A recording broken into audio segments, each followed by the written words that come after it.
హల్లెలూయా. దేవుని పరిశుద్ధ నామానికి మహిమ కలుగును గాక.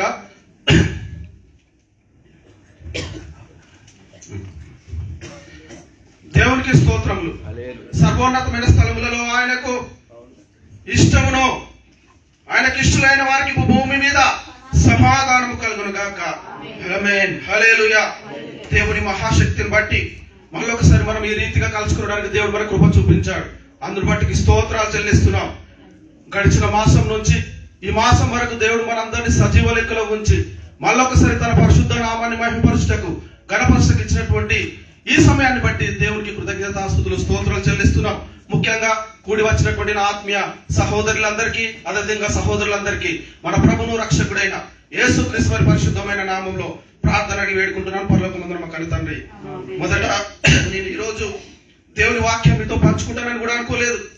భయంకరమైనటువంటి రొంప, భయంకరమైన జ్వరము, ఇంకా కూడా కాళ్ళు లాగేస్తా ఉన్నాయి. దేవుని మహాసన్నిధిలో ఒకటే ప్రార్థన చేశాను, దేవా ఈరోజు ఏ విధంగానైనా సరే అక్కడికి పడిపోయినా సరే నీ ఎదుట నిలబడి ఏ విధంగానైనా నేను వాక్యము ప్రకటించాలని దేవుని సన్నిధిలో మోకాలు వేసినప్పుడు దేవుడు కృప చూపించాడు. ఇప్పటి వరకు ఆయన సజీవ లెక్కలుగా ఉంచి దేవుడు మీతో వాక్యాన్ని పంచుకోవాలనుకుంటున్నాడు. దేవునికి మహిమకు కలుగును గాక. హల్లెలూయా. దేవునికి స్తోత్రం కలుగును గాక. ఈ రోజు మనం ఇప్పుడు మహా సంతోషకరమైనటువంటి దినాలలో మనము ఉన్నాము. అంటే యేసు క్రీస్తు పుట్టుక దినాలు జరుపుకుంటూ మరి మనము ఆనందంగా సంతోషంగా గడుపుతున్నటువంటి సమయంలో దేవుడు మరి మన నుంచి ఏం కోరుకుంటున్నాడు, దేవుడు మనల్ని ఎలా ఉండాలనుకుంటున్నాడు అనేది నిన్నటి రోజున దేవుని వర్తమానము సిద్ధపడతా ఉండగా దేవుడు నాతో కొన్ని వాక్యాలు పంచుకున్నాడు. అవి మీ ముందు ఉంచాలని నేను ఆశపడతా ఉన్నాను. ఈరోజు మన అంశం ఏంటంటే, నీవు ఎవరి సొత్తు? దేవుడు నీ లోకానికి పంపించినటువంటి సమయాల్లో ఆయన నిన్ను రక్షించి మరి నీకు ఆయనకు మహిమగా జీవించాలనుకున్నాడు. కానీ ఈరోజు మనం ఎవరి సొత్తు అయిపోతున్నాము అనే వాక్యాన్ని ద్వారా ఈరోజు మనము నేర్చుకుందాం. మొదటి వాక్యం మనం పరిచయం చేసుకుందాం. అపోస్తలుడైన పౌలు గారు తీతుకు రాసిన పత్రిక 2వ అధ్యాయము 14వ వచనం. ఆయన సమస్తమైన దుర్నీతి నుండి మనలను విమోచించి సత్క్రియల యందు ఆసక్తి గల ప్రజలను తన కోసరము పవిత్రపరచుకొని తన సొత్తుగా చేసుకొనుటకు తన్ను తానే మన కొరకు అర్పించు. ఏంటండి, యేసు క్రీస్తు వారు మన కోసం ఏం చేశాడు? మనం ఎలాంటి పరిస్థితిలో ఉన్నామంట? ఆయన సమస్తమైన దుర్నీతి నుండి ఈరోజు హంగు హార్పాటాలతో మనం క్రిస్మస్ పండుగలు జరిగిస్తా ఉన్నాం. ఎందుకు క్రీస్తు లోకంలో పుట్టాడు? ఆయన ఎందుకు ఈ లోకానికి వచ్చాడు అంటే సమస్తమైన దుర్నీతి నుండి మనలను విమోచించి సత్క్రియల యందు ఆసక్తి గల ప్రజలను, ఏమిటండి, సత్క్రియల యందు ఆసక్తి గల ప్రజలను తన కోసరము పవిత్రపరచుకొని తన సొత్తుగా చేసుకొను తన్ను తానే మన కొరకు తన సొత్తుగా చేసుకున్నట్టుకు మనల్ని ఆయన మన కోసం అర్పించుకున్నాడు. అవును ప్రియులారా, మనం ఒకప్పుడు అంధకార సంబంధమైన అధికారంలో జీవించుచుండగా దేవుడు మరి మనల్ని జ్ఞాపకం చేసుకుని తన సొంత కుమారుని లోకానికి పంపించి ఆ చీకటిలో నుండి, ఆ భయంకరమైనటువంటి అంధకారంలో నుండి మనల్ని వెలికి తీసి మరి ఆయన రక్తం ఇచ్చి మనలను సంపాదించుకున్నాడు. ఇంకొక మాట మనం చూస్తే ప్రియులారా, ఇక్కడ దేవుడు తన స్వరక్తం ఇచ్చి సంపాదించినటువంటి సంఘము మనం ఎవరము? దేవునికి స్తోత్రం కలుగును గాక. హల్లెలూయా. ఈ రోజు ఇక్కడ ఉన్నటువంటి మనము ఒక ఆయన మనల్ని కొన్నాడు. దేనితో? ఈ లోక సంబంధమైన డబ్బు, ధనముతో, బంగారముతో కాదు, తన స్వరక్తం ఇచ్చి సంఘాన్ని సంపాదించాడు. ఆయనే క్రీస్తు. ఇక్కడ మనం పరిశీలన చేస్తే అపోస్తల కార్యములు 20వ అధ్యాయం 28వ వచనంలో మనం పరిశీలన చేస్తే అపోస్తల కార్యములు 20-28వ వచనం ఒకసారి చూడండి ప్రియులారా. చిన్న మాట. అపోస్తల కార్యములు 20వ అధ్యాయం 28 అండి. దేవుడు తన స్వరక్తం ఇచ్చి సంపాదించిన సంఘమును కాయడానికి సరిపోతాం అంటే దేవుడు తన స్వరక్తం ఇచ్చి మనలను కొన్నాడు, సంపాదించాడు. అయితే ప్రియులారా, మనం పరిశీలన చేసుకోవాల్సింది ఏంటి అని అంటే, మరి ఈ రోజు మనము ఎవరి సొత్తు? దేవుడు ఈ రోజు మనతో మాట్లాడుతూ ఉన్నాడు సూటిగా. ప్రియులారా, ఈ లోకంలో 2 మహాశక్తుల మధ్య మనం ఉన్నాము. ఒకటేమో దేవుని శక్తి, రెండవదేమో అపవాది శక్తి. మరి దేవుడు అంటున్నాడు, ప్రియుడా, ప్రియులారా, నువ్వు నా సొత్త, అపవాది సొత్త? నిన్ను నీవే దేవుని సన్నిధిలో ఒకసారి పరిశీలన చేసుకో.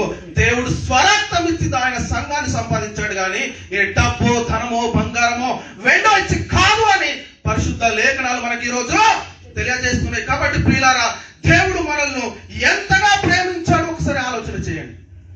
భయంకరమైనటువంటి భ్రష్టత్వము, అంధకార సంబంధమైనటువంటి అధికారము, క్రీస్తు వెలుగు ప్రకాశించను అంటాడు. ఏంటి చీకటిలో ఆ వెలుగు?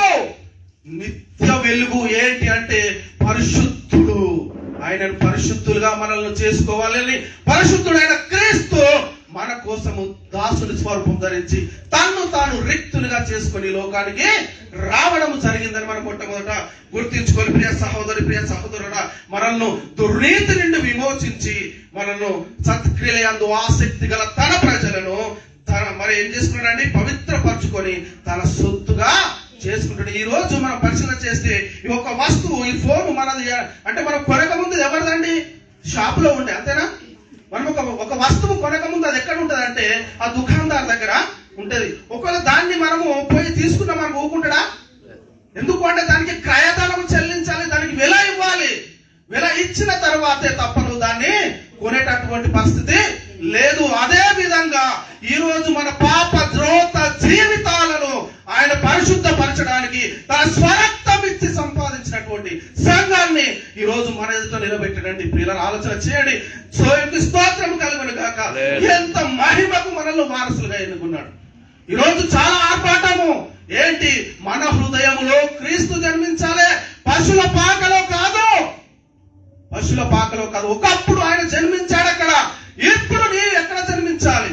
నీ హృదయములో, అంధకార సంబంధమైనటువంటి నీ హృదయములో దేవుని వెలుగు అనేది ప్రకాశించాలి. హల్లెలూయా. దేవుని వెలుగు ఎప్పుడైతే ప్రకాశిస్తుందో అప్పుడు నీవు పరిశుద్ధుడవుగా దేవునికి కనబడతావు. దేవునికి స్తోత్రం కలుగును గాక. దేవుడు మనల్ని ఎన్నుకున్నది అందుకే ప్రియులారా, మనము తన ఎదుట పరిశుద్ధమును నిర్దోషులమై ఉండవలనని జగత్తు పునాది వేయబడక మునిపే ప్రేమ చేత ఆయన క్రీస్తులో మనలను ఏర్పరచుకుని మనం ఎలా జీవించాలి మన జీవితాలు ఒకసారి ఆలోచన చేయండి. ప్రియ సహోదరి, ప్రియ సహోదరుడా, మనం ఎక్కడున్నాము? మనము తన ఎదుట పరిశుద్ధులుగా ఉండాలని దేవుడు తన సొంత కుమారుణ్ణి మనకు అనుగ్రహించడానికి వెనుతీయలేదు. ఆయన ఎలా ఉన్నాడండి? అక్కడ పరలోకంలో ప్రభువారు దేవునితో సమానమైన అధికారంలో ఉండుట విడిచిపెట్టకూడని భాగ్యమని ఎంచుకోలేదు కానీ తన్ను తాను రిక్తునిగా చేసుకొని దాసుని స్వరూపం ధరించి కేవలం మన కొరకు ఆయన ఈ లోకంలోనికి రావడం జరిగింది. ఒకసారి ఆలోచన చేయి ప్రియ సహోదరి, ప్రియ సహోదరుడా, మనం ఎలా ఉన్నాము? మన క్రియలు ఎలా ఉన్నాయి? ప్రభుకు తగినట్టుగా మనం జీవిస్తూ ఉన్నామా? మన విశ్వాస జీవితాన్ని ప్రభుకు తగినట్టుగా మనం కట్టుకుంటున్నామా లేదా అనేది ఒక్కసారి మనమే పరిశీలన చేసుకోలేదు. అందుకే ప్రియులరా, దేవుడు ఎలా సృజించాడండి ఆదమవ్వలను? ఎలా సృజించాడు ఆదమవ్వలను? దేవుడు ఎలా సృజించాడు? దేవుడు మన స్వరూపమందు మన పోలిక చొప్పున నరులను చేయదు. మన పోలిక అంటే ఏంటి? ఈ శరీరమా, ఇది మట్టి, ఇది కొద్ది కాలం ఈ లోకంలో జీవిస్తుంది. కానీ ఆయన స్వరూపము దేవుడు సమీపింపరాని తేజస్సులు ఆయన మాత్రమే వహించుచు అమరత్వం గలవాడైనటువంటి తండ్రితో సమానంగా కుమారుడు మనల్ని లోకానికి వచ్చి తండ్రి ఎదుట మనల్ని పరిశుద్ధులుగా నిలబెట్టుటకు ఆయన ఈ లోకానికి రావడం జరిగింది. వచ్చినటువంటి ఆయన మన కోసము క్రయధనం ఇచ్చి తన స్వరక్తం ఇచ్చి సంఘాన్ని సంపాదించాడు. పిల్లరా, ఈ రోజు మనం ఇలా కూర్చుంటున్నామంటే, ఈ రోజు దేవుడు అత్యున్నతమైన సింహాసనం మీద ఇక్కడ మనలో ఉన్నాడు అంటే కారణం ఆయన మన ఎడల చూపినటువంటి ప్రేమ మాత్రమే. మనం మొట్టమొదట గుర్తించాల్సినటువంటి అవసరం ఎంతైనా ఉంది. ప్రియులారా, దేవుడు తన స్వరూపమందు నరుని సృజించను, దేవుని స్వరూపమందు వారిని సృజించను. స్త్రీని గాను పురుషుని గాను సృజించను. ఎందుకు స్త్రీగా పురుషునిగా చేయాలి? ఆదాము చేస్తే సరిపోతుంది కదా.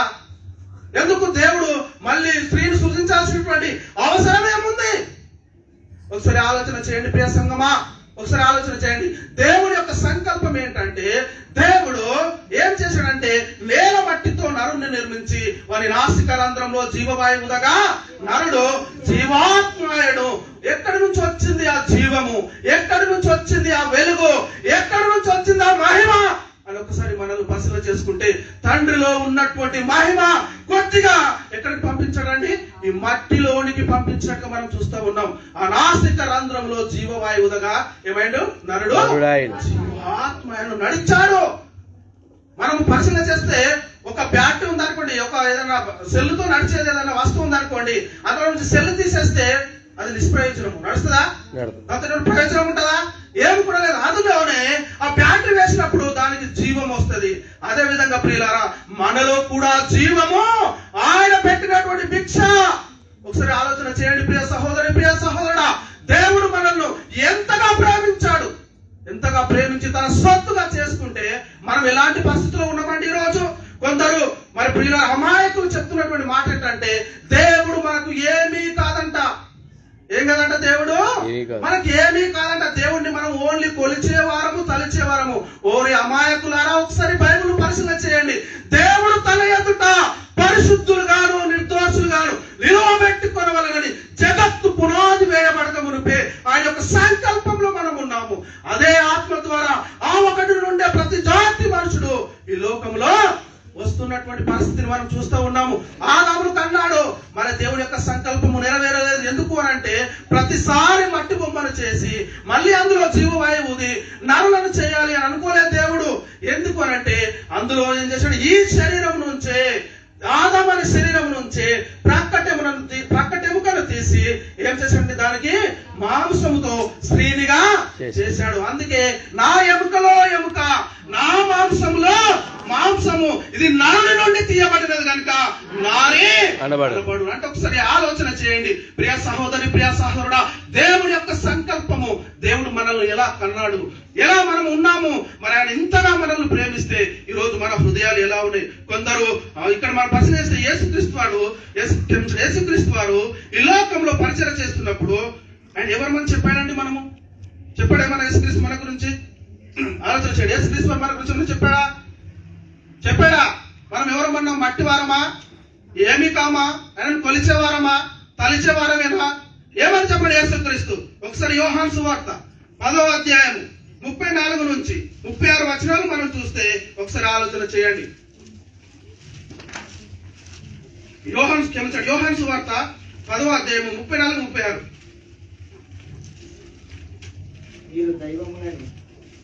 ఎవరు చెప్తున్నారండి మాట? ఎవరండి? ఎవరు చెప్తున్నారు ఈ మాట? యేసుక్రీస్తు వారు స్వయంగా చెప్తున్నటువంటి మాట. అందుకు యేసు, మీరు దైవములని నేనంటినని మీ ధర్మశాస్త్రములో రాయబడి ఉండలేదా? లేఖనము నిరార్థము కానేరదు కదా. దేవుని వాక్యం ఎవరికి వచ్చునో వారే దైవములని చెప్పిన యెడల నేను దేవుని కుమారుడని చెప్పినందుకు తండ్రి ప్రతిష్ఠ చేసి ఈ లోకమునకు పంపిన వానితో నీవు దేవదూషణ చేయుచున్నావని చెప్పేది. ఇప్పుడు ఆలోచించండి ప్రియ సహోదరి, ప్రియ సహోదరుడా. ఒక్కసారి మన హృదయాలను తెరవండి. ప్రభువు ఏం చెప్తా ఉన్నాడు? దేవుని యొక్క సంకల్పం ఏంటి?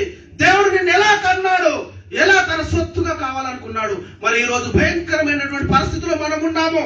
మనం ఎలా ఉన్నాము? ఈ మాట ఎక్కడ రాయబడింది? ధర్మశాస్త్రం అంటే ఆ రోజుల్లో పంచకాండాలు, ఆది కాండము, నిర్గమ కాండము, లేవి కాండము, సంఖ్యాకాండము, ద్వితీయోపదేశ కాండంతో పాటు కీర్తన గ్రంథములు కూడా ధర్మశాస్త్ర గ్రంథములని రాయబడినటువంటి లేఖనాలను మనం పరిశుద్ధ గ్రంథంలో పరిశీలన చేస్తూ ఉంటాం. ప్రియులారా, ఒకసారి ఆలోచన చేయండి ప్రియ సహోదర. ఆ ధర్మశాస్త్ర గ్రంథంలో రాయబడిన మాట మనం చూద్దాం. కీర్తన గ్రంథము 82వ కీర్తన 6వ అధ్యాయము. కీర్తన గ్రంథము 82:6. మీరు దైవములని, మీరందరూ సర్వోన్నతుని కుమారులని. ఎవరు చెప్పారండి మాట? దేవునికి స్తోత్రం కలుగును గాక. యేసుక్రీస్తు వారు చెప్తున్నటువంటి మాట, మీరు దైవములని, మీరందరూ సర్వోన్నతుని కుమారులని నేనే సెలవిచ్చుచున్నాను. ఇంకేమైనా డౌట్ ఉందా? యేసుక్రీస్తు వారు చెప్పినటువంటి మాటలో ఏమైనా డౌట్ ఉందా? ఆయన నోట ఏ కపటమైనా ఉందా? ఆయన పాపం చేశాడా? మరి ఆయన చెప్పినటువంటి మాట మన హృదయంలో ఎలా కార్యసిద్ధి కలగట్లేదు? మనం ఎందుకు దేవునికి లోపడట్లేదు? ఎందుకు దేవుని చిత్తాన్ని మనము జరిగించట్లేదు? ఆయన స్వరత్వం ఇచ్చి సంపాదించిన సంఘంలో మన హృదయాలు ఎవరి తట్టు ఈరోజు నీతో సూటిగా మాట్లాడుతున్నాడు దేవుడు. ఒకసారి నీ హృదయం మీద చేవేసుకుని ఆలోచించు ప్రియ సహోదరి, ప్రియ సహోదరుడా. దేవుడు ఆదామును కుమారుగా ఉండటానికి సృజించాడు, కానీ ఆదాము ఏం చేశాడు ప్రియులారా? ఏం చేశాడు? తప్పిపోయాడు, ఆజ్ఞ అతిక్రమించాడు. ఆజ్ఞ అతిక్రమలే పాపము, పాపం వల్ల వచ్చే జీతము మరణము. దేవుని ఆజ్ఞ అతిక్రమిస్తే, దేవుని యొక్క చిత్తాన్ని తృణీకరిస్తే పాపులుగా మరణించేటటువంటి పరిస్థితి ఉంటుందని పరిశుద్ధ లేఖనాలు మనకు సెలవిస్తారు. ఒకసారి ఆలోచన చేయండి ప్రియులారా. దేవుడు ఆదామును తన సొత్తుగా అంటే ఎలా చేశాడు? ఆదామును బానిసగా చేశాడా? నౌకరుగా చేశాడా? సేవకులుగా చేశాడా? ఎలా చేశాడు? ఆయన కుమారునిగా. దేవునికి స్తోత్రం కలుగును గాక. హల్లెలూయా. అంటే దేవుడు తన సొత్తైన ప్రజలుగా ఆయన విలువ పెట్టి మనలను కొన్నాడు. ప్రియులారా, ఒకసారి ఆలోచన చేయండి ప్రియులారా. అంటే దేవుడి కుటుంబంలో సభ్యులుగా ఉన్నారు ఆదమవ్వలు. అయితే ప్రియులారా, వీళ్ళు ఎలాంటి పరిస్థితిలో ఉన్నారు? అయితే దేవుడు మరి ఆ తోటలో ప్రతి దినము ఏం చేస్తూ ఉన్నాడు? వారితో మాట్లాడుతూ, వారితో సంబంధం కలిగి ఉంటూ, తండ్రి తన బిడ్డల ఎలాంటి ప్రేమ చూపిస్తాడో అలా చూపించేవాడు. అయితే ఒకరోజు ఏం జరిగిందంటే, దేవుడు ఆ వాళ్ళతో మాట్లాడాలన్న తోటకు వచ్చేసరికి అక్కడ ఏం జరిగిందండి చూద్దాం. ఇక్కడ ఆదికాండము 2వ అధ్యాయం 16-17 మనం పరిశీలన చేస్తే, మరియు దేవుడైన యెహోవా ఈ తోటలో ఉన్న ప్రతి వృక్ష ఫలమును నీవు నిరభ్యంతరంగా తినవచ్చును, అయితే మంచి చెట్టుల తెలివినిచ్చు వృక్ష ఫలములను తినకూడదు. నీవు వాటిని తిను దినమున నిశ్చయముగా చచ్చెదవని నరునికి ఆజ్ఞాపించుడు. ఆజ్ఞ వచ్చేసింది. దేవుని సంఘంలో ఆజ్ఞ ఇచ్చినటువంటి ఆజ్ఞకు కట్టుబడి జీవిస్తే దేవుడి యొక్క ఆశీర్వాదము మన పైన మెండుగా ఉండేటటువంటి పరిస్థితి. అతిక్రమిస్తే నిశ్చయముగా చచ్చడము. మన క్రియలు ఎలా ఉన్నాయి ఈరోజు దేవుని సన్నిధిలో? ఒకసారి ఆలోచన చేసుకోవాల్సినటువంటి అవసరం ఎంతైనా ఉంది. ప్రియ సహోదరి, ప్రియ సహోదరుడా, ప్రతి చల్లబూట దేవుడు ఆదమవ్వలతో చాలా సంతోషంగా గడిపేటటువంటి పరిస్థితి. ఒకరోజు ఏం జరిగిందంటే, దేవుడు వచ్చేసరికి దేవుని స్వరం వినేసరికి వీళ్ళు ఎక్కడికి వెళ్ళిపోయారండి? చెట్టుగాడు. చూడండి, దేవునితో సహవాసము కోల్పోతే, దేవుని సొత్తుగా మనము ఉండకపోతే అక్కడ భయంకరమైనటువంటి అంధకార సంబంధమైనటువంటి అధికారం అక్కడ పొంచి ఉంది. అందులోనికి నేను లాక్కెళ్ళాలని చచ్చిన కుక్కను తాడుపట్ట గుంటలోకి పడేసినట్టుగా వాడు నిన్ను నిత్య నరకానికి, అగ్ని జ్వాలలకు, యాతనకు పడవేస్తున్నటువంటి పరిస్థితిని మనం పరిశీలన చేయాలి. ప్రియ సహోదరి, ప్రియ సహోదరుడా, ఇక్కడ ఏం జరిగిందంటే, ఆయన స్వరం వినినప్పుడు యెహోవా ఎదుటికి వీరు ఎందుకు రాలేదు? చూడండి, అప్పటి వరకు వాళ్ళ మనోనేత్రాలు పరిశీలన చేయాలి. వాళ్ళ మనోనేత్రాలు వెలిగింపబడలే. ఈ లోక వాళ్ళ మనోనేత్రాలు ఉన్నాయి. ఈ లోక సంబంధమైన అధికారము ఎప్పుడైతే, ఈ లోక సంబంధమైనటువంటి నేత్రాలు ఎప్పుడైతే తెరవబడ్డాయో వాళ్ళకి ఈ లోకంలో ఉన్నటువంటి మలినం అంతా కనబడుతా ఉంది పిల్లలు. అదే విధంగా ఎప్పుడైతే దేవుని వద్దకు నీ హృదయాన్ని సరి చేసుకొని నువ్వు వస్తావో అప్పుడే దేవుడు నిన్ను రక్షించడానికి నీ ముందుకు వస్తాడు. దేవునికి స్తోత్రం కలుగును గాక. హల్లెలూయా. అయితే దేవుడైన యెహోవా ఆదామును పిలిచినప్పుడు, ఆదామా నువ్వు ఎక్కడున్నావు అనగా ఏం చెప్తున్నాడు అంటే, ఆదికాండం 3:10-11, అందుకతడు నేను తోటలో నీ స్వరము వినినప్పుడు దిగంబరిగా ఉంటుంది గనుక భయపడి, అది దేవునికి స్తోత్రం కలుగును. ఎప్పుడైతే దేవుడి క్రియ నీలో లేదో అంధకార సంబంధమైనటువంటి ఆ అగాధములోనికి నిన్ను లాక్కెళ్తా ఉంటాడు సాధన. ఒకసారి ఆలోచన చేయి ప్రియ సహోదరి, ప్రియ సహోదరుడా. ఎక్కడున్నట? నేను భయపడి దాక్కుంటుని. ఎప్పుడు దాక్కుంటాడు? ఎప్పుడు భయపడతాడండి? దేవుడు ఇచ్చినటువంటి ఆజ్ఞ, మనం ఇచ్చినటువంటి పిల్లలు మన ఆజ్ఞను తృణీకరిస్తే మా మమ్మీ కొడతాదో, మా డాడీ కొడతాడని భయపడుతూ అంతవరకు యెహోవాతో ముచ్చటించేటటువంటి వీరు ఎప్పుడైతే పాపము చేశారో దాక్కునే పరిస్థితికి వచ్చింది. ఒకసారి ఈ రోజు కూడా దేవుడు మనతో ఈ రాత్రి కాల సమయంలో మాట్లాడుతున్నాడు. నీ హృదయ ఆలోచన ఎలా ఉంది? దేవునికి తగినట్టుగానే ఉందా? దేవుడి కార్యాలకు తగినట్టుగానే ఉందా? ఆయన వాక్యానికి నీ హృదయంలో చోటుందా అని ఈరోజు నీతో మాట్లాడుతున్నాడు. ప్రియ సహోదరి, ప్రియ సహోదరుడా, ఒకసారి మన హృదయములను దేవుడి తట్టు తిప్పి నువ్వు ఎవరి సొత్తుగా ఉన్నావు, నీ సాక్ష్యం ఏంటి ఈరోజు సంఘంలో? పౌలు గారు చెప్తా ఉంటాడు, ఒకసారి చూడండి. తెస్సలోనికలకు రాసిన మొదటి పత్రిక, అపోస్తలుడైన పౌలు గారు తెస్సలోనికలకు రాసిన మొదటి పత్రిక 2వ అధ్యాయము 10వ వచనం ఒకసారి పరిశీలన చేస్తే ఏంటండి? మేము విశ్వాసులైన మీ ఎదుట ఏంటండి? ఎంత భక్తిగాను, నీతిగాను, అనింద్యముగాను మీ ఎదుట ప్రవర్తించితిమో. దానికి ఎవరు సాక్ష్యం పెడతా ఉన్నాడు పౌలు గారు? ఒక్క నిమిషం ఆగడమ్మా. ఎవరిని సాక్షిగా పెడతా ఉన్నాడు? మీరు అంటే సంఘము. సంఘములోని క్రియలు ఎలా ఉన్నాయి? దేవుని సన్నిధిలో నీ హృదయం ఎలా ఉంది? ఈరోజు సూటిగా అడుగుతా ఉన్నాడు దేవుడు. ఒకసారి ఆలోచన చెయ్యి. నీ హృదయాన్ని ఇక్కడైనా ప్రభు తనకు తిప్పు. ఏమంటున్నాడండి? మన చదవమ్మా ఆ మాట. మేము విశ్వాసులైన మీ ఎదుట ఎంత భక్తిగాను, నీతిగాను, అనింద్యముగాను మేము ప్రవర్తించితిమో దానికి మీరు సాక్షులు. దేవుడు సాక్షి. దేవుడికి స్తోత్రం కలుగును గాక. పౌలు గారు ఎవరిని సాక్ష్యం పెడతాం? నీ గురించి సాక్ష్యం చెప్పాలంటే సంఘంలోని విశ్వాస జీవితము ఎలా ఉంది ఈరోజు, దానికి సంఘము సాక్ష్యం చెప్పాలి. రెండవది దేవుడు సాక్ష్యం చెప్పాలి. నీ హృదయ ఆలోచన ఎలా ఉంది ఈరోజు? వస్తున్నావు, పోతున్నావు? ఒక్కసారైనా ప్రభువుకు లోబడి ఆయన చిత్తాన్ని నెరవేర్చి ఆయన సొత్తుగా ఉన్నావా? ఆయన స్వరక్తం ఇచ్చి సంపాదించాడే మనను. సంపాదించినటువంటి ఆ విశ్వాస జీవితానికి తగినట్టుగా ఒకరోజైనా దేవుని చిత్తంలో మనం ఎదగడానికి ప్రయత్నం చేస్తా ఉన్నామండి. దేవుని యొక్క వాక్యము మన దగ్గరకు వచ్చినప్పుడు త్రోసి వేస్తే పౌలు అదే అంటాడు. ఏమంటాడంటే, మొదట దేవుని వాక్యము మీకు బోధించుట ఆవశ్యకమే, ఆయనను మీరు దానిని త్రోసివేసి మిమ్మును మీరే నిత్య జీవానికి అపాత్రులుగా ఎంచుకొనుచున్నారు. ఎవరు ఎంచుకొనుచున్నారని? నిత్య జీవానికి అపాత్రులుగా దైవజనుడు ఎంచుతా ఉన్నాడా? మిమ్ములను మీరే నిత్య జీవానికి అపాత్రులుగా ఎంచుకున్నారు. ఒక్కసారి ఆలోచన చేయండి. రాత్రి కాల సమయంలో దేవుడు మనతో ఏం మాట్లాడుతా ఉన్నాడు, ఏం మాట్లాడడానికి దేవుని సన్నిధిలోనికి వచ్చాము అనేది ఒకసారి మనసులో చేసుకుని ప్రియులారా, ఒక ఇద్దరిని చూద్దాము. ఎవరు? కయ్యేను, హేబేలు.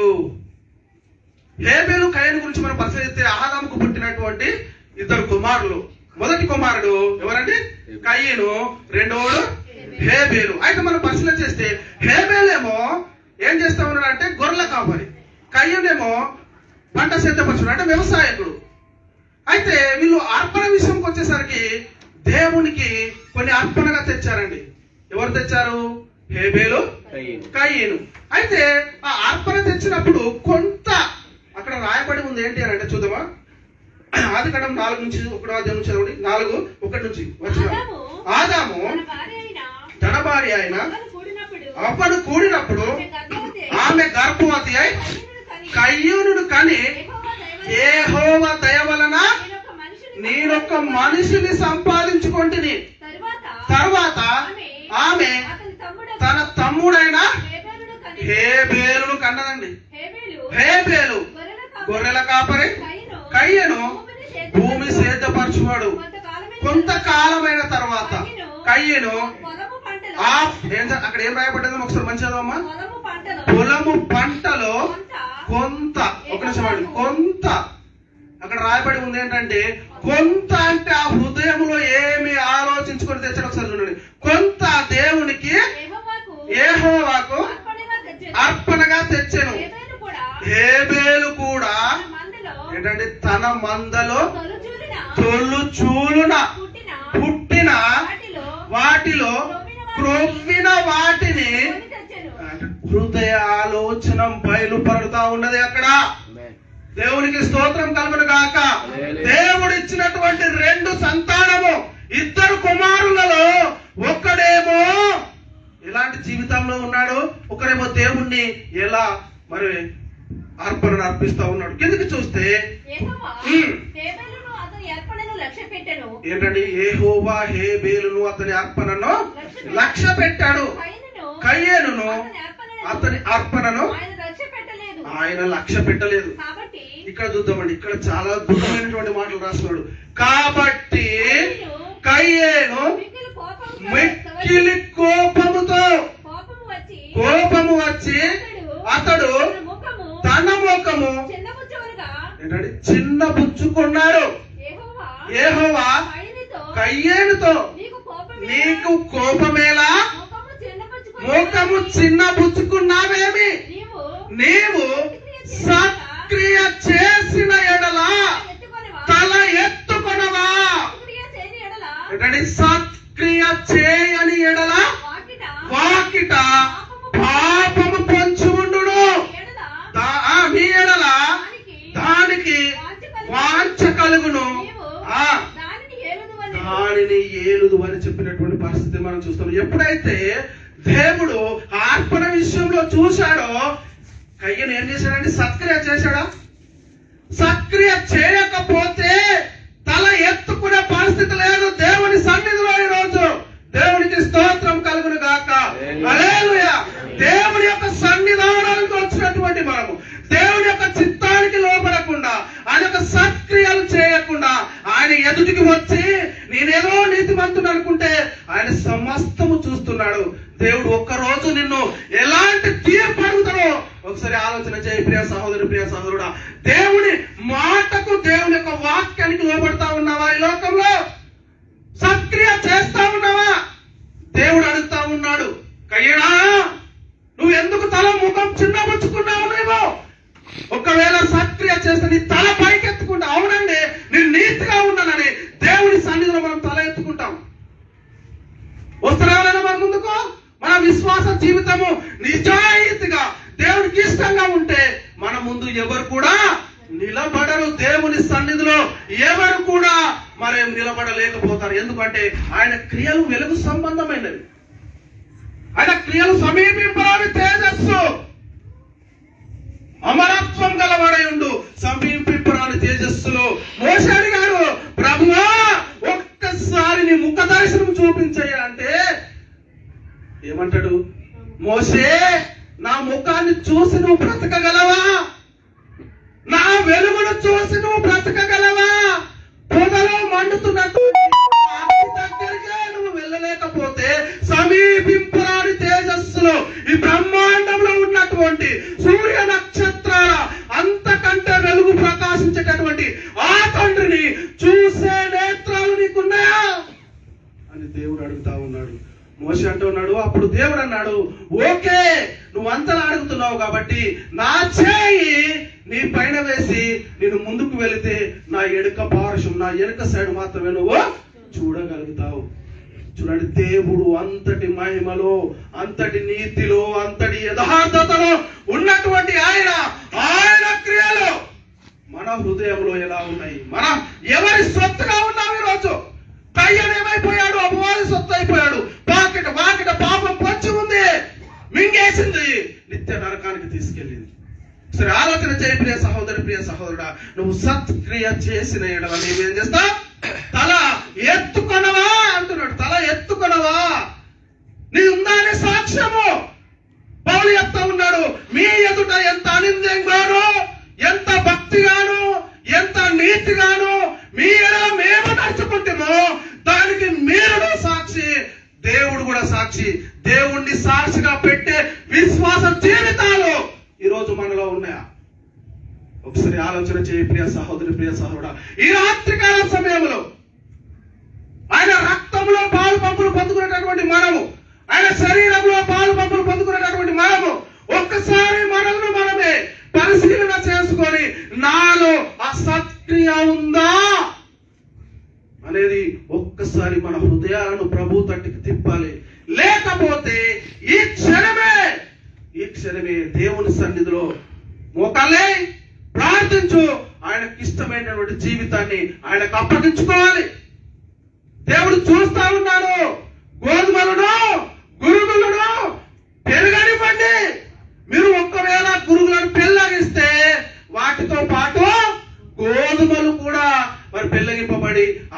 పాటివి కూడా నాశనం అయిపోతాయి. ఒక్క సమయం రాబోతుంది, అది ఎప్పుడో నీకు తెలియదు, నాకు తెలియదు. అప్పుడు ఒక సైడ్కు చేర్చి ఏం చేస్తారంట, గోధుమలన్నీ కొట్టులో పోసి గురుగులన్నిటిని అగ్నిలో వేసి కాల్చి వేస్తాడు. అదే నరకము. అగ్ని ఆరదు, పురుగు చావదు. ఏంటండి, తండ్రివైన అబ్రహామా, నేను ఈ అగ్ని జ్వాలల్లో యాతన పడుచున్నాను. లాజరు చిటికన వేలును నీటిలో ముంచి నా గొంతు చల్లార్చుటకు లాజరును పంపమంటే ఏమంటున్నాడు, ఇక్కడి వారు అక్కడికి, అక్కడి వారు ఇక్కడికి వెళ్ళేటటువంటి పరిస్థితి లేదు. అయ్యో అయ్యో అంటే ఏమి కూడా. ఈ రోజు దేవుని వాక్యము మన దగ్గరకు వచ్చినప్పుడు, దేవుడి కృప మన దగ్గరకు వచ్చినప్పుడు, ఆయన యొక్క ప్రేమ మనల్ని పిలుచుకున్నప్పుడు, ఆయన యొక్క దయ, ఆయన యొక్క కరుణను కరుణించినప్పుడు ఇకనైనా మారాలి, ఇకనైనా మారాలి అని చెప్తున్నటువంటి పరిస్థితి మనం చూస్తూ ఉన్నాం. ప్రియులారా, ఏంటంటే ఒకసారి ఆలోచన చేయండి ప్రియ సహోదరి, ప్రియ సహోదరుడా. మనము ఎందుకంటే ఈ లేఖనం ఏం చెప్తున్నాడు, యోహాను గారు చెప్తారు, మనము కయ్యోని వంటి వారమై ఉండరాదు. ఉండొచ్చా? ఎందుకు? వాడు దుష్టుని సంబంధి అయి తన సహోదరుని ఏం చేశాడు, చంపాడు. తన క్రియలు చెడ్డవయో ఎందుకు చంపాడండి? ఎందుకు ఈరోజు తిరగబడతా ఉంది సంఘము? దైవజనుల మీద ఎందుకు తిరగబడతా ఉంది?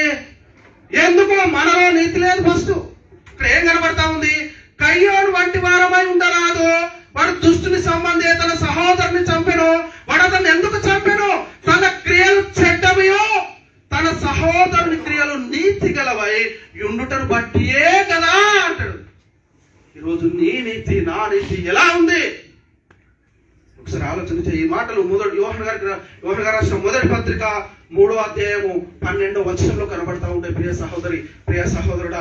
అందుకే ప్రియులారా, బాప్తిసం తీసుకున్న తర్వాత నేను సంఘంలో చేర్చబడ్డాను, నేను పరిశుద్ధుడైపోయానంటే అసలే భయముతో వణుకుతో నీ సొంత రక్షణను కాపాడుకోవాలి. పౌలు చెప్తాడు, నేను మీదట ఉన్నప్పుడే కాదు, మీదట లేని సమయంలో కూడా మీరు భయముతో వణుకుతో ఏం చేయాలి? మీ సొంత రక్షణను కాపాడుకోవాలని చెప్తున్నటువంటి మాటలు మనం చూస్తా ఉన్నాం. ప్రియులారా, ఇక్కడ ఎందుకు పిలువబడ్డమాట పౌలకు మాట చెప్తున్నాడండి? ఎందుకు పిలువబడ్డాడటండి? చూద్దామా. ఇక్కడ అపోస్తలుడైన పౌలు గారు కొరింథీయులకు రాసిన మొదటి పత్రిక 1-2 చదవండి ఒకసారి. అపోస్తలుడైన పౌలు గారు కొరింథీయులకు రాసిన మొదటి పత్రిక 1-2. మొదటి కొరింథీ 1-2. కొరింథీలో ఉన్న దేవుని సంఘముకు అనగా ఏంటండి, క్రీస్తు యేసునందు పరిశుద్ధ పరచబడిన వారే. ఏమంటున్నాడు ఇక్కడ? కొరింథీలో ఉన్న దేవుని సంఘము మనతో మాట్లాడుతున్నాడు. సంఘముతో అనగా క్రీస్తు యేసునందు పరిశుద్ధ పరచబడిన వారే, పరిశుద్ధులుగా ఉండటకు పిలువబడిన వారికి మనకును ప్రభుగా ఉన్న మన ప్రభు అయిన యేసు క్రీస్తు నామమున ప్రతి స్థలములలో ప్రార్థించు వారందరికీ శుభమని చెప్పి అయిపోయిందండి. నేను బాప్తిసం తీసుకున్నా. బాప్తిసం తీసుకుంటే ఇష్టం వచ్చిన క్రియలా? బాప్తిసం తీసుకుంటే నీ ఇష్టం వచ్చిన జీవితం జీవించొచ్చా? చనిపోయినోడు లేచి వస్తాడా? ఏమని ఒప్పుకుంటున్నావు బాప్తిసంలో? ఇక నుంచి నా జీవితాన్ని ప్రభువుకు సమర్పిస్తా ఉన్నాను.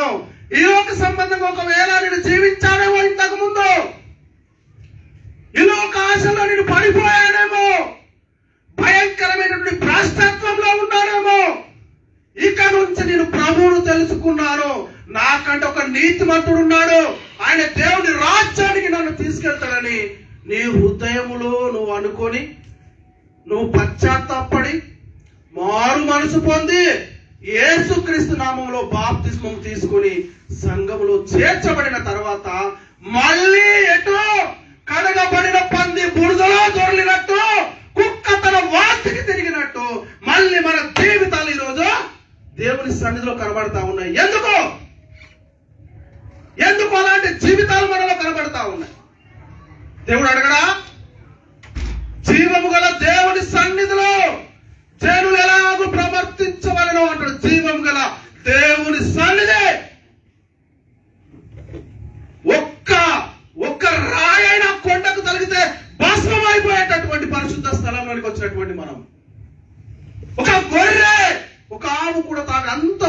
చెప్తామా, సమీపింపరాని తేజస్సు, దాహించు అగ్ని, సమీపింపరాని తేజస్సు.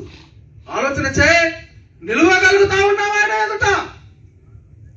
మన క్రియలే మన ఎడత చక్కగా లేవు. మనం ఇలాంటి పరిస్థితుల్లో ఒకసారి ఆలోచన చేయి. కొరింథీలో ఉన్న దేవుని సంఘమునకు, అనగా క్రీస్తు యేసునందు పరిశుద్ధపరచబడిన వారై పరిశుద్ధులుగా ఉండుటకు పిలువబడిన వారందరికీ పరిశుద్ధపరచబడాలి, పరిశుద్ధులుగా ఉండాలి. అది చెప్తా ఉన్నాడు లేఖనము. అలాంటి జీవితాన్ని మనము జీవించాలి. ఏమంటుండు? ఎలా కలిగింది దేహము నీకు? ఈ రక్తపు ముద్ద, మాంసము ముద్ద ఎలా వచ్చింది నీకు? ఎవరి దయ, ఎవరి సత్తు నీవు? ఈరోజు దేవుడు నీతో సూటిగా మాట్లాడుతా ఉన్నాడు. ఎవరి సత్తు లేవు. కొరింథీయులకు రాసిన మొదటి పత్రిక 6వ అధ్యాయము 19-20. కొరింథీయులకు రాసిన మొదటి పత్రిక, మీ దేహము దేవుని వలన మీకు అనుగ్రహింపబడి మీలోనున్న పరిశుద్ధాత్మకు ఆలయమై ఉన్నదని మీరు ఎరగరా? మీరు మీ సొత్తు కారు, విలువ పెట్టి కొనబడిన వారు గనుక మీ దేహముతో దేవునికి స్తోత్రం కలుగును గాక. హల్లెలూయా. ఏంటి మీ దేహము? ఎవరో నువ్వు అనుకుంటూ వచ్చావా ఈ లోకానికి? లేక మీ తల్లిదండ్రులు కావాలనుకుంటూ వచ్చావా ఈ లోకానికి? ఆయన జగత్తు పునాది వేయబడక మునిపే నీ ఎడల సంకల్పాన్ని కలుగున్నాడు. దేవునికి స్తోత్రం కలుగును గాక. హల్లెలూయా. ఆయన యొక్క సంకల్పంలో ఉన్నావు. అదే చెప్తా ఉన్నాడు ఇక్కడ. మీ దేహము దేవుని వల్ల మీకు అనుగ్రహింపబడి మీలో ఉన్న పరిశుద్ధాత్మకు ఆలయమే ఉన్నదని మీరు ఎరగరా? మీరెవరు? ఎవరు మీరు? మీ సొత్తు కారు అంటున్నాడు ఇక్కడ ప్రవాక్యం చెప్తా ఉంది. ఒక ఆయన కొన్నాడు, ఇది నేను కొన్నానండి, వెలచి కొన్నాను, ఇది నాది, మీది కాదు ఇది. ఆయన కూడా సంఘాన్ని తన స్వరక్తం ఇచ్చి సంపాదించు. నువ్వు ఆయన సొత్తు, ఆయన క్రియలు నీలో ఉండాలి, ఆయన మాట నీ హృదయంలో. ఒకసారి ఆలోచించండి ప్రియ సహోదరు, ప్రియ సహోదరుడా. వెలుగు ప్రకాశించను, చీకటిలో ఉన్న జనులు అట గొప్ప వెలుగు. ఎందుకు అప్పటిదాకా చీకటిలో ఎందుకున్నారండి? అప్పటి వరకు ఏం జరుగుతా ఉంది? అంధకార సంబంధమైన అధికారము ఈ లోకంలో ఉన్నది. ఎవడైతే ఆజ్ఞ అతిక్రమిస్తున్నాడో, ఆజ్ఞ అతిక్రమనే పాపము, పాపములో వచ్చే జీతము మరణము. అలాంటి ఆజ్ఞలు పొంది అనేక మంది చీకటిలో ఉన్నప్పుడు ఒక ప్రకాశమైనటువంటి వెలుగు ఈ లోకంలోనికి రావడం జరిగింది. ఆయనే మన ప్రభు అయిన క్రీస్తు. ఆయన వచ్చి ప్రతి వారిని వెలిగించాడు. దేవునికి స్తోత్రం కలుగును గాక. హల్లెలూయా. అంటే దేవుడు నిన్ను నన్ను తన పరిశుద్ధ లేఖనాల ద్వారా, తన వాక్యం ద్వారా నిన్ను ఎన్నుకొని రోజు నీ ఎదుట, తన ఎదుట పరిశుద్ధులుగా, నిర్దోషులుగా, మహిమగల సంఘముగా ఆయన నిన్ను నిలవబెట్టాడు. ఒకసారి ఆలోచన చేయి ప్రియ సహోదరి, ప్రియ సహోదరుడా. ఎలా ఉంది? మనకేం కనబడతా ఉంది? బైబిల్లో ఉన్నటువంటి లేఖనము మేము ఏదో ఈ సిస్టమ్ లో రాసుకొని వచ్చింది కాదు. దీంట్లో ప్రయాసపడి ప్రభు వాక్యము 4-5 సంవత్సరాలు తెలుసుకొని థియాలజీ పొంది ఆ వాక్యాన్ని సేకరించి ఈ సిస్టమ్ లో పెట్టుకొని మీరు ఎవ్వరు చదువుకున్నా పర్లేదు, నేను ఒక్కొన్నే మెసేజ్ చెప్పగలిగినటువంటి అభిప్రాయానికి నేను వచ్చి ఒక్కొన్నే మెసేజ్ చెప్పగలను. మీరు ఒక్క రిఫరెన్స్ తీయకపోయినా పర్వాలేదు, దాన్ని గంట ఏది అర్ధగంటలో ముగించగలను. అందుకే నేను ఈ లేఖనాన్ని ఇందులో చెప్తా ఉన్నాను. బైబిల్లో కాకపోతే బయట బుక్ లో దొరుకుతుందా దేవుడి వాక్యము? ఏం కనబడతా ఉంది దైవజనుల మీ ఎదుట? భయం ఉందా? దేవుడి భయము, దేవుడి శక్తికి ఒక్కసారి ఆలోచన చేయి. ఆయన ఆగ్రహించు ఆజ్ఞ అయి ఉన్నాడు. నిన్ను నా నోటి మాటగా నీ ముందుకు పంపుతా ఉన్నాను. వెళ్ళి నా స్వరాన్ని, నా మాటను తెలియజేయి. ఎవరి మాట నేను ప్రకటించేది? దేవుని మాట. నన్ను ధిక్కరిస్తే ఎవరిని ధిక్కరించినట్టు? నన్ను అవమానిస్తే ఎవరిని అవమానించినట్టు? జీవము గల దేవుని సన్నిధిలో ఉన్నావు. ఆలోచన చేయి, హృదయం మార్చుకో. ఇకనైనా దేవుని భయపడి బ్రతుకో. మంచి ఈ రోజు ఏమైతే తెలియదు, ఇంతలో కనబడి అంతలో మాయమైపోయే నీటి ఆవిరి వంటి జీవితాలు. సత్యాన్ని చెప్తే చాలా పూట వస్తుంది మనకి. దేవుడి వాక్యము ఎంతో శ్రద్ధతో రాత్రి 12, 1, 2 గంటల దాకా ప్రయాసపడి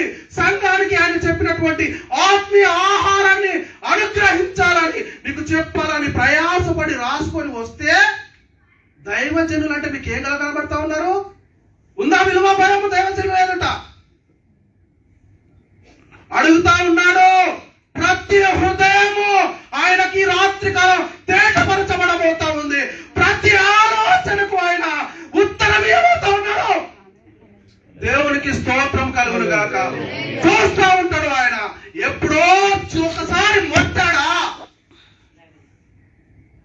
దైవజనుల మీద తిరస్కరిస్తే, ఎప్పుడో ఒకసారి మొట్టాడా నీ జీవితం ఇక దేనికి కూడా గురి కాదు. నువ్వు వెళ్ళు మోసే, నువ్వు నచ్చబడవా, నువ్వు వెళ్ళు, నేను నా మహిమ నీకు తోడు ఉంటది. నేను మాట్లాడేది నువ్వు కాదు, నేను. దేవునికి స్తోత్రం. ఏం కనబడతా ఉందండి? ఏం అర్థమైతా ఉంది? ఇంత ప్రయాసపడి ఇంత డబ్బు వెచ్చించి ప్రతి ఒక్క లిస్టు, ప్రతి ఒక్క సర్టిఫికెట్ దగ్గర ఉంది. ఏ మాటలా? ఒక్కసారి దేవుని ఆవేశము దైవజనుల మీద పడితే, దేవుడు సన్నిధిలో దైవజనుడు కన్నీరు పెడితే అది జీవితాలే మార్చేస్తుంది. దేవునికి స్తోత్రం కలుగును. హల్లెలూయా. ఒకసారి ఆలోచన చేయి ప్రియ సోదరు. ఈ రాత్రికాల సమయంలో ఆయన నిన్ను విలువ పెట్టి కొన్నాడు. చూద్దామా కొరింథీయులకు రాసిన మొదటి పత్రిక 7:23 ఏమంటున్నాడు? మీరు విలువ పెట్టి కొనబడిన వారు గనుక. ఎవరికి ఎవరికి ఎవరికి కావద్దన్నాడు ఇక్కడ? నిన్నేం చేశాడు ఆయన? విలువ పెట్టి కొన్నాడు. నువ్వేమైతున్నావు? మనుషులకు దాసులం అయిపోతా ఉన్నావు. మనుషులకు. దేవుడు నిన్ను విలువ పెట్టుకొని ఆయన సొత్తుగా చేసుకున్నాడు, ఆయన వారిగా చేసుకున్నాడు. కానీ నువ్వు మనుషులకు దాసులం అయిపోతా ఉన్నావేమో. ఆలోచించుకో ప్రియ సహోదరి, ప్రియ సహోదరుడు. ఈ రాత్రికాల సమయంలో ప్రభు నీతోనే సూటిగా మాట్లాడుతూ ఉన్నాడు. ఈ రాత్రికాల సమయంలో ప్రభు నీ అంతరాత్మతో మాట్లాడుతూ ఉన్నాడు. ఈ రాత్రికాల సమయంలో ప్రభు నీ యుద్ధకు వచ్చి మాట్లాడుతూ ఉన్నాడు. ఒకసారి ఆలోచన చేయి ప్రియ సహోదరి, ప్రియ సహోదరుడా. మన జీవితాలు ఎలా ఉన్నాయి? మార్చుకుందాం ప్రభు నందు. ప్రభులో మనము లేకపోతే, మనం విలువ పెట్టి కొనబడిన వారము కనుక ఆయన క్రియలు మనలో కనబడకపోతే, ఆయన వచ్చినప్పుడు మనము ఆయన వారుగా ఉంటామా? ఉండలేము. కాబట్టి మన స్టూల్స్ ఏంటంట? లోకంలో ఉన్నదంత అనగా శరీరాశయు, నేత్రాశయు, జీవడంబను తండ్రి వల్ల పుట్టినవి కావు, అవి లోక సంబంధమైనవే. లోకము తన ఆశ గతించిపోతుంది, కానీ దేవుని చిత్తము జరిగించువాడు నిరంతరము నిలుచును. నిరంతరము.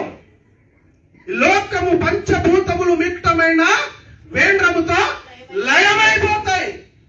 భూమి దాని మీద కృత్యములన్నీ కాలిపోతాయి, ఇక ఏమి కూడా లేదు. కానీ దేవుని మాట, లోకము దాని ఆశ గతించిపోతుంది, కానీ దేవుని చిత్తం జరిగించబడి ఏంటంట? నిరంతరము నిలుస్తాడు. నిరంతరము ప్రియులు. కాబట్టి ఈరోజు మనల్ని మనమే పరిశీలన చేస్తున్నాం. ఎవరి సొత్తు? ఇశ్రాయేలు ఆ రోజు దేవుడు ఎన్నుకున్నాడు. మీరు నా సొత్తు అన్నాడు. కానీ వాళ్ళకి ఇష్టం వచ్చినటువంటి జీవితాలను జీవించి దేవుడు మోషే గారు ఆ ధర్మశాస్త్ర గ్రంథాలను తీసుకురానికి వెళ్తే వీళ్ళు ఏం చేశారు? ఆ బంగారం అంతా పోగు చేసి ఏం చేశారండి? విగ్రహాలను, కొంచెం సౌండ్ పెంచండి, విగ్రహాలను తయారు చేశారు. వాటిని నమస్కరిస్తూ ఉన్నారు. అంటే ఏమైపోయారు? మొదలు పెట్టినటువంటి యాత్ర ఎటువైపు చూసి? దేవుని వైపు చూసి. మళ్ళీ ఏమైపోయారు? మళ్ళీ లోకము వైపు. వాని టూల్స్, సాతాను టూల్స్ ఏంటట?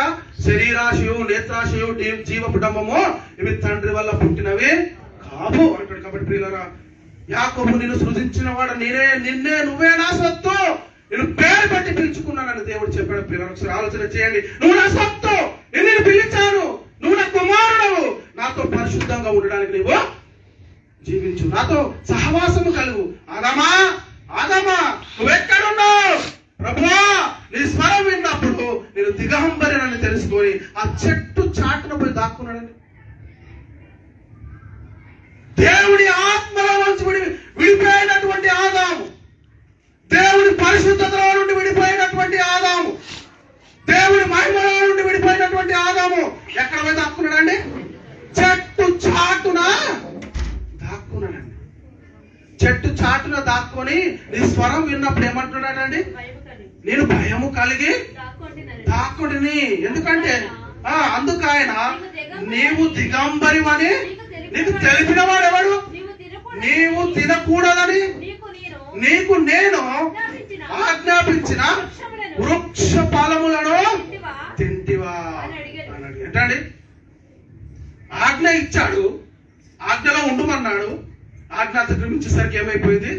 చెట్టు చాటులోకి వెళ్ళి దాక్కున్నాడు. అవునండి, ఈరోజు మన కార్యాలు కూడా కనబడకపోతే, దేవుని సన్నిధిలో మన నీతి కూడా కనబడకపోతే, మనము కూడా ఎక్కడో చోటుకెళ్ళి దాక్కోవాలి. ఆ చోటు ఎక్కడిది? అంధకారమైన సంబంధమైన అధికారము, నిత్య నరక పాశములలో. అక్కడ అగ్ని ఆరదు, పురుగు చావది, యుగ యుగాలు నరకంలో యాతన ఉంటుంది. ప్రియులారా, ఆలోచన చేయండి ప్రియ సహోదరి. ఈరోజు దేవుడు నీతో నాతో సూటిగా మాట్లాడుతూ ఉన్నాడు. ఈరోజు నువ్వు ఎవరి సొత్తు? ఆయన నిన్ను విలువబెట్టి కొన్నాడు, విలువబెట్టి కొని నీ సొత్తుగా చేసుకున్నాడు. అందుకే ప్రభు ఏమంటాడంటే, మీరు విలువబెట్టి కొనబడిన వారు గనుక మనుషులకు దాసులు కావద్దు అంటున్నాడు. విలువబెట్టి మనల్ని కొన్నాడు దేవుడు. తన స్వరక్తం ఇచ్చి సంపాదించాడు ఈ సంఘాన్ని. ఇది ఎవరిదో కాదు, సంఘం ఎవరిది? దేవునిది. దేవుడు విలువ పెట్టి కొంటేనే మనం ఇక్కడ ఉన్నామండి ఈరోజు. దేవునికి స్తోత్రం కలుగును గాక. హల్లెలూయా. అందుకే చెప్తున్న మాట ఏంటంటే, తామే భ్రష్టత్వమునకు దాసులై ఉండి అట్టి వారికి స్వతంత్రం ఇత్తుమని చెప్పుదురట. వారే భ్రష్టత్వమునకు దాసులు. ఇక్కడ చూద్దాం, పేతురు గారు రాసిన 2వ పత్రిక, ముగించుకుందామండి, చివరి వచనం. పేతురు గారు రాసిన 2వ పత్రిక 2వ అధ్యాయము 19వ వచనంలో మనం పరిశీలన చేస్తే ఏంటంటే, తామే భ్రష్టత్వమునకు దాసులై ఉండి అట్టి వారికి స్వతంత్రం ఇత్తుమని చెప్పుదురు. ఒక్కడు దేని వల్ల జయించబడునో దానికే దాసుడగుడు కదా అంటాడు. చూడండి పిల్లలు, తామే భ్రష్టత్వంలో ఉండి ఎదుటి వారికి స్వతంత్రం ఇచ్చే పరిస్థితి ఉంటుందా? ఒక వ్యక్తి పాపంలో ఉండి ఇంకొక వ్యక్తిని నీతిమంతుడిగా తీర్చబడే పరిస్థితి ఉందా? యేసుక్రీస్తు లోకానికి వచ్చేంత వరకు ఎవరైనా దేవుని ఎదుట దేవుడు చెప్తే తప్ప, దేవుడు నీతిమంతులుగా ఎంచితే తప్ప వారికి ఎవరైనా నీతిమంతులుగా ఉన్నారా? నో. ఆజ్ఞ అతిక్రమనే పాపము, పాపం వల్ల వచ్చే జీతము మరణము. ఆజ్ఞను అతిక్రమించి అందరూ మరణం ఉన్నారు. ఏ భేదము లేదు. క్రీస్తు వచ్చే వరకు అందరూ పాపం చేసి దేవుడు అనుగ్రహించి మహిమ పొందలేకపోతున్నారు. అందుకే తామే భ్రష్టత్వమునకు దాసులై ఉండి అట్టి వారికి స్వతంత్రం ఇత్తుమని చెప్పుదురు. ఒకడు దేని వల్ల జయించబడునో దానికే దాసులు. కాబట్టి ప్రియులారా, అందుకే పాపం చేయి ప్రతివాడు ఏం చేస్తున్నాడట? ఆజ్ఞను అతిక్రమిస్తున్నాడు. ఆజ్ఞ అతిక్రమణే పాపం. అందుకు యేసు పాపం చేయి ప్రతివాడు పాపములకు దాసుడు మీద నిశ్చయంగా చెప్తుంది. కాబట్టి ప్రియులు, ఒకసారి ఆలోచన చేయండి, ముగించుకుందాము. మన విశ్వాస జీవితం, ఇప్పుడు దేవుడు మనల్ని విలువపట్టి కొన్నాడు, అని స్వరక్తం ఇచ్చి సంఘాన్ని సంపాదించాడు. సంపాదించినటువంటి ఈ సంఘము ఎవరికి సొత్తుగా ఉండాలి? ఎవరి సొత్తు ఈరోజు? సంఘము దేవుని సొత్తుగా, దేవుని సొత్తు అయిన ప్రజలుగా మనం ఈరోజు ఉండాలి. అంతే తప్ప, అదే చెప్తున్నా, ఈ లోకములో 2 రాజ్యాలు విస్తరించబడతా ఉన్నాయి. ఒకటేమో అంధకార సంబంధమైన అధికారము, అంధకార సంబంధమైన రాజ్యము. ఈ రాజ్యమేమో నిత్య నరకానికి, పాతాళ లోకాలకు, అగ్ని జ్వాలలకు వెళ్ళడానికి సిద్ధపడతా ఉంది. ఇంకోటేమో దేవుని రాజ్యము, యుగ యుగాలు దేవునితో ఉండేటటువంటి ఆ పరలోక రాజ్యము, ఆ ఆనంద రాజ్యము, ఆ నూతన యెరూషలేము. ఆలోచన చేయి ప్రియ సహోదరు, ప్రియ సహోదరు, మనం ఎంతటి మహిమకు వారసులం. మండుచున్న రాళ్ల మధ్య సంచరించుచున్న కేరేబు అంటాడు. సాతానుగా మారక ముందు, దేవుని ఆజ్ఞ అతిక్రమించక ముందు వాడు ఎలాంటి మహిమ ఉన్నాడు? మండుచున్న రాళ్ల మధ్య సంచరించుచున్న కేరేబు అంటాడు. అంతటి మహిమిచ్చడానికి, అంతటి మహిమిస్తే వాడు దేవునితో సమానులుగా చేసుకొని ఆయన సింహాసనముకు పైన సింహాసనం కట్టుకుందని తన్ను తాను హెచ్చించుకుంటే ఎక్కడ వచ్చి పడ్డాడండి? పాతాళ లోకములో పడవేయబడ్డాడు. అక్కడ అగ్ని ఆరదు, పురుగు యుగ యుగాలు ఆ నిత్య నరకంలో పడేటటువంటి పరిస్థితి కాదు. ఒకసారి ఆలోచించేటువంటి ఇకనైనా ఈరోజు దేవుడు మనతో మాట్లాడుతూ ఉన్నాడు. ముగించుకుంటున్నాం. ఈరోజు దేవుడు మనతో మాట్లాడుతున్నాడు. ప్రియ సహోదరు, ప్రియ సహోదరు, ఒకసారి ఆలోచించి, ఒకసారి దేవుని వైపు హృదయాలు తిప్పు.